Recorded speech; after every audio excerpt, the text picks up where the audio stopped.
Legacy Precious Metals is the company that I trust to give you good and patient counsel for investing in your retirement. The Biden administration has caused a financial crisis, and they have no clue how to fix it. Oil prices have skyrocketed, and when oil prices go up, not only do your expenses go up, but the cost of transportation and shipping spikes, leading the prices of goods to rise. And we are already seeing record inflation. That's the last thing that we need. Our economy is in trouble, and you need to take steps to protect yourself. If all your money is tied up in stocks, bonds, and traditional markets, you may be vulnerable. So gold is one of the very best ways to protect your retirement. No matter what happens, you own your own gold. It's real, it's physical, and it's always been valuable since the dawn of time. Call Legacy Precious Metals today at 866-528-1903 or visit them online at legacypminvestments.com. That's legacypminvestments.com, where you can download the free investor's guide. You can also go to my Facebook page, Jenna Ellis. I am a public figure on Facebook, and I just posted yesterday a really great interview with the president of Legacy Precious Metals, who is discussing why you need to start your retirement account even if you're in your 20s or 30s. There is always a great time to protect your retirement and invest, just like you want to protect your health over the long term. So go to Legacy Precious Metals at legacypminvestments.com or call 866-528-1903. As a constitutional law attorney, former senior legal advisor, and personal counsel to President Donald J. Trump, Jenna Ellis believes in the rule of law and the importance of integrity in our elections. And she's ready to tackle the big cultural and legal issues facing America. This is the Jenna Ellis Show. Here is your host, Jenna Ellis.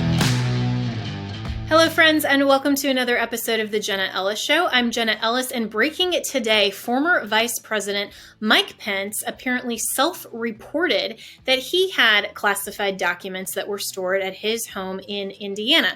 So according to the Post-Millennial, the headline is Pence self-reports that he has classified documents at his home. A lawyer for the former vice president says that a dozen classified documents were discovered at Pence's home in Indiana last week, and that the files were turned over to the FBI. A source close to the matter told CNN that the files were discovered at Pence's Indiana home last week. The FBI and the Justice Department's National Security Division have launched a review of how the documents got to Pence's home.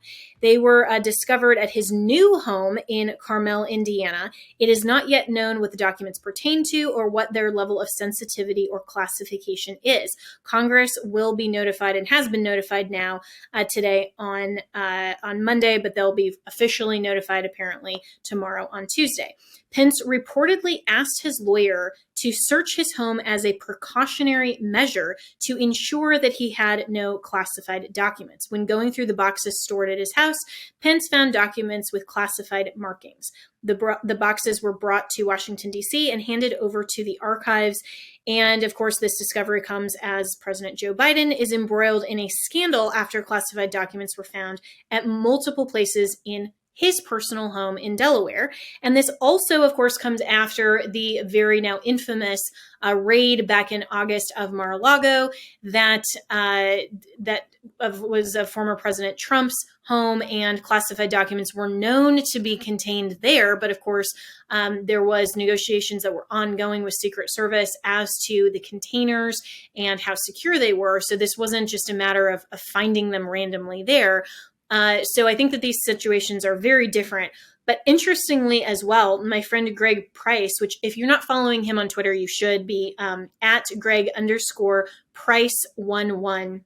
He posts a lot of great clips, breaking news, some interesting things. And he posted flashback to a CNN exclusive sit down with the former vice president Mike Pence back in November of last year. The anchor is asking, did you take any classified documents with you from the White House? Pence responds, I did not. The anchor says, do you see any reason for anyone to take classified documents from the White House? Pence responds, there would be no reason. So the plot thickens here, and I'm not really sure at this point exactly how to react to this news. I mean, is this like an Oprah Winfrey show where it's like, you get a classified document, you get a classified document, and like everybody is now going to come forward and say, oh yeah, it wasn't really that secure. We just loaded up whatever we wanted to from our offices at the White House, and we took it out, and nobody stopped us, nobody cared. And now, clearly we're going to lose the next world war because all of our nuclear secrets and everything else classified are so inappropriately handled by apparently everyone who has left office that nothing is secure. Well, it's just weird to me as well how this came up, because nobody was looking at Vice President Mike Pence for any of this. The scrutiny was totally on Joe Biden. There have been comparisons that I've made on this show to how the left may be using this, and the Democrats, to take out Joe Biden from running in 2024 and then manipulating that as a pretext to get President Trump to step down from running in 2024. Well, now we have suddenly Vice President Pence in the mix. I mean, I think that actually the best response came from my friend Il Donato Trumpo on Twitter, where he says, breaking, Mike Pence self-reports this because he was totally irrelevant. And so breaking, still nobody cares about Mike Pence. I think that's genuinely the best assessment here.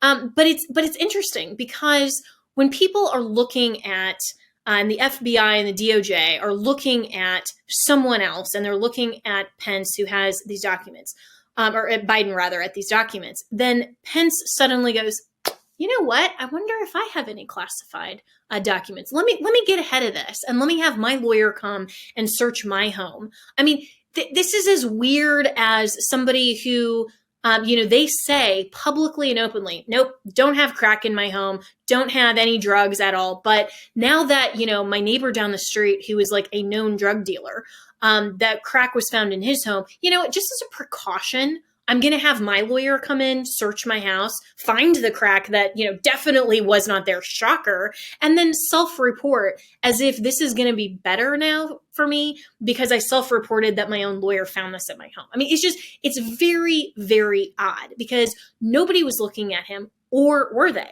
This may suggest that now the DOJ is going to be going through and looking at the residences of maybe prior elected officials. Did Pence know that this type of investigation was forthcoming and he wanted to get ahead of it? Well, there are so many different unanswered questions here. But the fact that he's now self-reporting and it's a dozen classified documents really raise a lot of different red flags as to what exactly is going on here and how is this going to be used and potentially, and we obviously know it will be manipulated by the mainstream media and by the Democrats for whatever their preferred outcome is. But what we don't yet know is why now. The timing of this is really suspicious. When we heard about Biden's documents that had actually been found in November of last year, pre-midterms, but then weren't disclosed until January after everybody sworn in. And now leading up to 2024, there are so many different levels here. I'm very interested to know exactly how the Department of Justice and Merrick Garland plans to handle this. And if they are going to be open and transparent to say, listen, for everyone who worked at the White House who may have dealt with or handled classified documents, we're now going to have to go back and search anywhere that they have custody or control over, and we're going to do that. Are they going to change some of their protocols? Because clearly classified documents can just end up in Delaware and Indiana and, who knows where else. So can the American people genuinely have confidence that some of our secrets, whatever these documents contain, they were classified initially for a reason?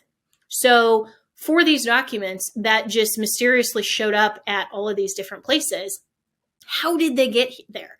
And were they there genuinely because they were accidentally or maybe intentionally put in boxes and moved to those locations from the originating office? Or as some have suggested, is this all sort of a deep state head fake and kind of clandestine operation for some other deep state outcome-oriented purpose? All of those questions are very, very good ones. I don't know the answer to anything yet. And what is going to be very interesting and very critical is to see, first and foremost, how is the mainstream media treating this story? We know what the Democrat talking points are when we look at what CNN, MSNBC, and other left-wing outlets and their handlers as well and their PR pushers on Twitter, what are they going to start suggesting about Pence's new revelation of documents? That will tell us a lot, but then also how the Justice Department handles this ongoing and what is really the landscape here. So I'm very interested to know, how did the documents actually get there? Why are we making these discoveries now? And is there going to be some sort of formal launch of investigation of anyone who ever handled classified documents within the context of the most recent administrations? Because why isn't Obama's house being searched? Is that what's next? I mean, are they going to go through Michelle Obama's panty drawer like they did Melania's? I mean, all of these things are really, really interesting questions. And I think we need to follow this story, but we need to also follow it very carefully to say, what is the propaganda? What is the narrative that they're wanting us to believe out of this story? And then do some fact finding and especially critical analysis ourselves of what do we think is going on here. Be very interesting to see if Mike Pence submits himself to any interviews. Where does he go for that particular outlet? And, is this just yet another thing that, he's looking at obviously running for president in 2024. So is this a whole big, giant scheme to make sure that nobody, including Biden, Trump, and, Pence for his like little piddly 2%, in some of those polls, that they're basically trying to say, well, all of these contenders for the presidential office in 2024, we're not going to make you ineligible for some reason because, hey, look, classified documents. I don't know. All of this is total speculation. I'm not saying that that's fact. I'm simply suggesting that there are a lot of different questions here that we really, really need the answers to. It's time to make your health great again as we get closer to the new year. For anyone looking to ignite your fat-burning metabolism, boost your energy, and transform how you look and feel, you must start taking care of your liver now. Your liver is your body's master detoxifier. It performs over 500 key functions in your body every day. It's responsible for cleansing and removing thousands of harmful toxins, man-made chemicals, alcohol, and dangerous food additives and preservatives. After decades of wear and tear, our livers slow down and become sluggish. And this is why so many of us struggle with weight gain and feeling tired all of the time. So fortunately, there is a simple, all-natural solution that I absolutely recommend. It's called Liver Health Formula. Liver Health Formula contains 12 powerful botanicals clinically proven to recharge and protect your liver at the cellular level. It also helps restore your liver's detoxifying abilities, boost your energy levels, and you can kick your natural metabolism into high gear. So Liver Health Formula is backed by science and approved by American doctors. Every bottle is also manufactured right here in America too. So as of right now, as a listener to the Jenna Ellis Show, you can try Liver Health Formula completely risk-free and receive 5 free gifts when you order today. First, you'll receive a free 30-day supply of nano-powered omega-3. This is a powerful blend of omega-3 fatty acids that supports a healthy heart and brain, with 4 times better absorption thanks to this special nano delivery system. You'll also get 4 free ebooks to support every aspect of your health and longevity, regardless of your age. So go to getliverhelp.com/Jenna or call toll-free at 800-282-1757 to claim your risk-free supply of Liver Health Formula and all 5 bonus gifts. That's getliverhelp.com/Jenna or call 1-800-282-1757. You're covered by their 365-day money-back guarantee, so you have nothing at all to risk. But supplies are limited, so head over to getliverhelp.com/Jenna or call toll-free 800-282-1757 now to order Liver Health Formula and get your 5 free bonus gifts. That's getliverhelp.com/Jenna or call 1-800-282-1757. Turning now to a really important story that I think the mainstream media has not done a good job of covering, if they've covered it at all, is what is going on in Atlanta. We have seen the reports coming out from Saturday that there was a ton of violence. A lot of people are blaming Antifa, and Congresswoman Marjorie Taylor Greene, who of course is from Georgia, has just indicated yesterday that she is going to introduce legislation that is condemning condemning Antifa as a terrorist organization. But what is really going on? So my friend Andy Ngo, who is an editor at large with the Post Millennial and has a lot of other great journalism outlets that he will tell you about, is joining me today on more of this. And Andy, you just tweeted moments ago that you have a new piece in the New York Post that says, breaking: the 6 arrested at the Atlanta #Antifa riot bring the total to 19 charged with terrorism offenses in connection with the Stop Cop City autonomous zone. I investigated their backgrounds. Nearly all are children of pampered privilege from out of state. So the plot thickens. Let's go back, though, and tell everyone kind of what's going on with this. I was surprised to learn from you earlier that this has actually been going on for about a year and a half. Yes. First, thanks for having me on. I've actually had people from the Atlanta area reach out and let me know. I had no idea this is going on in my own city limits. So I'll summarize what's going on, because despite the numerous people charged with domestic terrorism and very other serious offenses in regards to political violence, this has not been a leading story in the national or international media about something happening nearby a major American city. So the city of Atlanta several years ago had approved that this land that's owned by the city southeast of Atlanta would be redeveloped into a training facility for police and first responders. And in reaction to that, the far left and those who are part of the wider BLM anarchist police abolitionist movement tried every step of the way to prevent the funding to go through, but they failed. And so they took direct action in June of 2021 by calling for comrades, wherever they may be in the world, to come and to occupy this space and prevent physically construction from happening. Now, in the months since 2021, there have been an escalation of violence here as this autonomous zone occupation has grown. And by the way, what is an autonomous zone? Autonomous zone is a concept within radical anarchist ideology that they will carve out a space where they declare themselves separate from whatever jurisdiction that they are actually subjected to. So, for example, in Chaz, in Capitol Hill Autonomous Zone in Seattle a few years ago when I was there, when that was occupied by Antifa in the middle of Seattle, they actually had checkpoints and barriers and signs that said you are leaving the United States.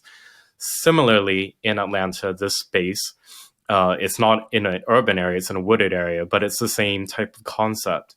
So the violence that has escalated in and around this occupation has included things such as a carjacking, under construction homes that have been burnt to the ground, law enforcement and construction workers being assaulted, and police being hurled with firebombs, Molotov cocktails.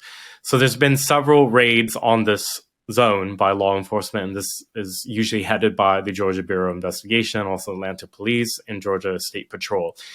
And in December, during a raid, 6 people were arrested and charged with domestic terrorism. And that, as far as I know, was the first time that Georgia had used domestic terrorism charges against far left violent extremists. But the militants just regrouped and came back. All of them were bailed out. Different people came in, and it escalated into a deadly confrontation last week, in which during another raid, one of the gunmen at the autonomous zone shot a Georgia State Patrol officer in an attempt to kill him and died when police returned fire. This individual has been made into a martyr for Antifa and the far left all across the United States. And they've held these days and nights of rage as retribution against law enforcement, against the businesses that they say have provided funding for, let's say, the construction equipment or whatever, anything connected to this, the construction of this training center. They've taken retribution.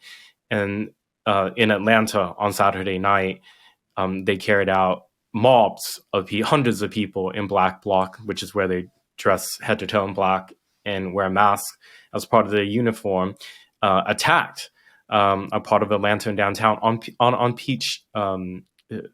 Peachtree Street. So a vehicle was set on fire with an explosive. Building by building, they were smashing out the windows. They came with weapons. All of it was organized and pre-announced on Twitter, as they always do with these riots. And an additional 6 people that night were arrested and have been charged with domestic terrorism, in addition to first-degree arson, riot, and other serious crimes. So this is a summary of what's been going on in a part of the United States.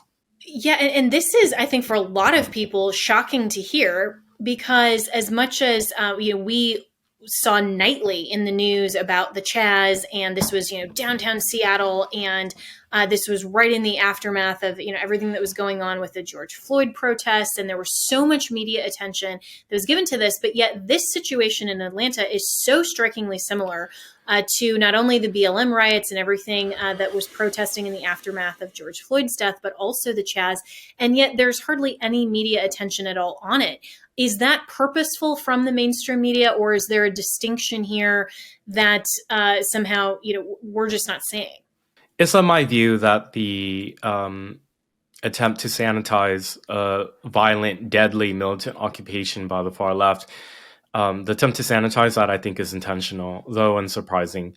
We had legacy media journalists stand in front of buildings that were torched a couple years ago and describing that as a mostly peaceful demonstration for racial justice. We saw basically a literal repeat of that with the local Fox News affiliate in Atlanta, also standing in front of the torch vehicle, which was set on fire through an explosive, by the way.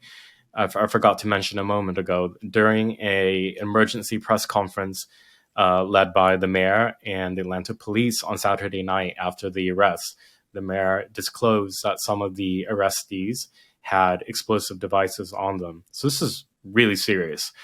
But there was also, as I said a second ago, there was a journalist in front of the camera describing it as his words, mostly peaceful protests. And this is emblematic of a larger issue of institutional capture by left-wing ideologies into what is supposed to be straight reporting. And so, this is not a leading story in the United States. You have 19 people charged with domestic terrorism in a deadly occupation in a space that they've carved out and have sent people there, similar to ISIS. They put out these statements on these anarchist blogs calling for comrades to heed the call and to come to essentially what is a mini caliphate in this space. But the messaging we're seeing now from the mainstream press is that this is people trying to protect the forest, and they're environmentalist protesters, even in the attempts by the press to rewrite what happened with the gunman, the deceased gunman. They describe him as a protester who was killed by police while at a protest, which is leaving out so much information and context that it's intentionally misleading. Missouri Democrat Congresswoman Cori Bush tweeted out yesterday in response to one of these left-wing lies, I would say, from The Guardian, saying that she's calling for an investigation into how this peaceful protester was killed. So, the aftermath of the violence is now then the attempts to gaslight the public. Yeah, and this sounds like it's an attempt to paint a completely different view of who are the aggressors and who are the victims in this situation. And is it just something that the political class doesn't want these types of protests and these types of coordinated cells that really are a lot like ISIS to get out during the Biden administration? Because, this was something that was so heavily projected against President Trump that law enforcement was such a major issue that Democrats used and wielded ahead of the 2020 campaign. Is it more a political outcome in your view, or is it just something that they want to sanitize this and focus on other things and curate the content that way? I think it's probably the latter, in that anytime that Democrats are forced to admit that there is left-wing extremism, violent extremism, they feel that they are on a weaker political message, which is a really horrific way to look at political violence in America, condemning it only if it benefits you politically. So the focus that they've intentionally centered everything on has been on right-wing violence, right? To the point of where they will even make assumptions that there is racist far-right violence when it didn't happen. I mean, also over the weekend there was a mass shooting in Monterey Park, which is a predominantly Asian American population in LA County, and Democrat politicians immediately put out a talking point that this suggesting that this was a hate crime attack against the Asian American community, when in fact it was a domestic dispute involving an elderly Asian American man, an immigrant from Vietnam, who carried out the deadly shooting. So it's cynical, it's sick, but the link between the violent far left and Democrats, I think, are unfortunately quite closer than a lot of Americans realize. This didn't play in a way that disadvantaged Democrats from their message. This would be the top trending headline if they thought that they could blame this, for example, on the MAGA movement, or on the alt-right, or someone who was their political opposition. So, as you've done now this deep dive research into the backgrounds of the 6 that were just arrested, I was reading through some of their profiles, and these are definitely kids of privilege in terms of just their financial backgrounds and other things. How did they get involved? What are their identities, and what does this tell you? Well, what's noteworthy about one of the 6 that were arrested at the riot in Atlanta on Saturday is that this is Francis Carroll. So he's from Kennebunk. It's hard for me to say the name of that town in Maine. He's from the same wealthy town that George W. Bush lives in. His family is from there. He grew up there in this mansion. He was arrested at one of the raids at the autonomous zone in December and was charged with domestic terrorism literally just weeks ago. Okay. He returned allegedly to engage in political violence in downtown Atlanta on Saturday. And he's been charged with a second, in a now separate case, domestic terrorism again. This just kind of represents how emboldened these far left extremists feel, and as I researched and wrote about in my reporting, over and over, you'll see a certain profile that a lot of them come from very privileged backgrounds. Almost all of them come from academia in some way. They recently graduated. One of the domestic terror arrestees is a recent graduate from Oberlin College. Another is this middle-class vegan activist from the Chicago area. There's another who came from Nevada who studied at a very prestigious classical music institution in California. So you have these people who have been given the benefits of the American dream on literally a silver platter. I mean, Francis Carroll, the one having the 2 domestic terror charges now, he went on yacht riding trips with his family, and you can see how huge this waterfront home is that he lived in, and yet, I mean, he allegedly chose to do this pilgrimage to this autonomous zone and engage in violence multiple times, allegedly. So some people hypothesize that it's a certain personality type that is drawn to these extremism movements. I'm of the belief that it's partially that, I think, but also the fact that the brainwashing propaganda is quite relentless, and the mainstream media and activists on social media with very large followings aid in pumping out this propaganda every day. And in this particular case, it's the propaganda that police and prisons need to be abolished, and that police is a systematically, irredeemably racist institution, and that cops should be murdered. I mean, if you look at the rhetoric and the materials and the drawings and illustrations and pictures they put out, it's really violent, extreme stuff, like on par with some of the what jihadists say actually about how they want to, what they would like to do to the corpses of the people they kill. So even if I guess the silver lining in this is like, even if the federal government and law enforcement officials, let's say in Oregon or California or Washington State, don't take the threat of domestic terrorism seriously, at least Georgia is. Yeah, that's really hopeful. And that may be because, of course, there's a Republican governor there, and the attorney general is actually taking this seriously, because it does sound like their recruitment tactics are very similar to other terrorist organizations. And so probably Marjorie Taylor Greene is right to, declare some of these terrorist organizations, and trying to get law enforcement from the federal level behind this and to stop this type of propaganda.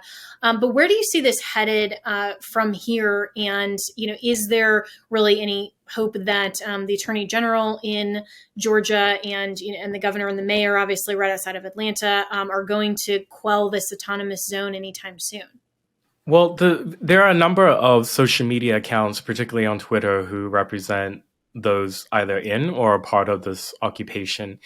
And they have been calling for retribution from their comrades, wherever they may be. And that's already happened. Also over the weekend, by the way, on Saturday, in Lansing, Michigan, there was a riot in solidarity with the deceased comrade, and 6 arrests there.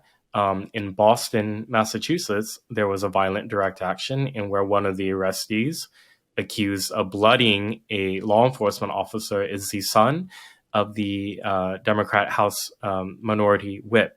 So, we saw this also last year after Roe v. Wade was overturned, is that extremists would put out a call for violence online in various cells and groups across the U.S., Jane's Revenge, activated and carry out arson attacks and acts of destruction on pregnancy resource centers and also churches. And we're seeing something very similar here. This is clearly not just an issue that one state can handle. I don't know if the FBI and other federal law enforcement agencies have actually the will to dismantle some of these movements, because it is a national movement made up of violent extremists. I would call them terrorists. I mean, explicitly, they call for targeting civilians as well as infrastructure as well. So in government buildings, etc. So, I think the phase we're in now is the propaganda aspect from the press, trying to make sure that the public doesn't really understand the seriousness of the terrorist attacks that have been taking place in the Atlanta area. Well, and this is why your work is so important, and why it is so important for people who listen to this show, especially on the Salem Podcast Network, to get the real news from alternative sources, so that we aren't just beholden to the curated content and the propaganda of the mainstream media or the left-wing press. So, Andy Ngo, thank you so much for enlightening all of us of what's really going on. How can people find you, support your work? You have a website and a few other things, and also Twitter handle. Everyone should follow you on Twitter. Get your content at Mr. Andy Ngo. That's NGO. But where else can people find you and your work? Yes, thank you. So on Twitter, if you use that platform, I just, by the way, was approved in the subscription program of where you can actually subscribe to me and get additional exclusive content on Twitter. I also have a Patreon and a Locals and a Subscribestar, and that information is all on andy-ngo.com. And, I'm a freelance and independent journalist because of the fact that mainstream media is not interested in employing somebody like me to investigate these types of stories. So, it does fall back on the independent journalists, the freelance journalists. And unfortunately, we don't have a lot of resources. It has to come out through crowdfunding and all that. And so I just ask that if my reporting is informative to your listeners and viewers, to please support me if they can. Yeah, absolutely. And thank you so much for your work. And this is where, if anyone's listening and that is subscribed to cable still, where I ditched my cable a long time ago, but usually that's like $120 a month, $160 a month. Go and support local journalists. I mean, you can of course subscribe to my podcast and this platform for free because I am on the Salem Network. But for independent journalists who don't have that kind of funding and resources that are relying on crowdsourcing and funding, take that money away from the mainstream media and put it into someone like Andy, who is doing the really hard work of showing the facts and the truth. So if anyone's listening who's still subscribed to cable, I would highly, highly recommend take that money, put it into somebody like Andy. So Andy, your website again is andy-ngo.com. Really appreciate your work. I've been following you for a long time, and your work is incredibly important. Thank you for coming on this show and also for everything that you do. Thank you, Jenna.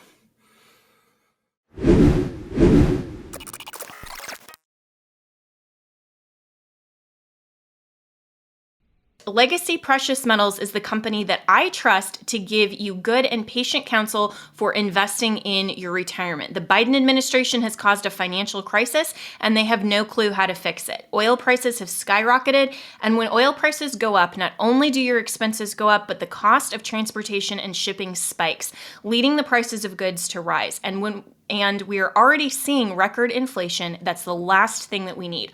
Our economy is in trouble, and you need to take steps to protect yourself. If all your money is tied up in stocks, bonds, and traditional markets, you may be vulnerable. So gold is one of the very best ways to protect your retirement. No matter what happens, you own your own gold. It's real, it's physical, and it's always been valuable since the dawn of time. Call Legacy Precious Metals today at 866-528-1903 or visit them online at legacypminvestments.com. That's legacypminvestments.com, where you can download the free investor's guide. You can also go to my Facebook page, Jenna Ellis. I am a public figure on Facebook. You need to start your retirement account even if you're in your 20s or 30s. There is always a great time to protect your retirement and invest, just like you want to protect your health over the long term. So go to Legacy Precious Metals at legacypminvestments.com or call 866-528-1903. Experts have been warning that a food shortage could be coming even in the United States. They've been telling us this for months. John Boyd Jr., a fourth-generation farmer, told Fox News that, quote, "We're going to see empty food shelves in the coming months. And this is why survival food is more important than ever."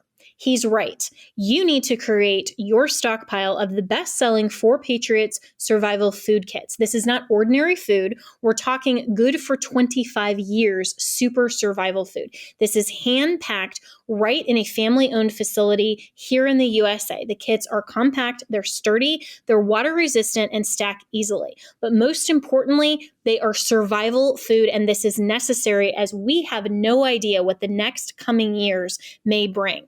So right now, you can go to 4patriots.com. That's the number 4patriots.com and use code Jenna to get 10% off your very first purchase. Included in this 3-month survival kit, you will get the year-long guarantee plus free shipping on orders over $97. They're called 4 Patriots because a portion of every sale is donated to charities who support our veterans and their families. Just go to 4patriots.com. That's the number 4patriots.com. Use promo code Jenna to get 10% off. That's 4patriots.com, promo code Jenna. Start building your stockpile today.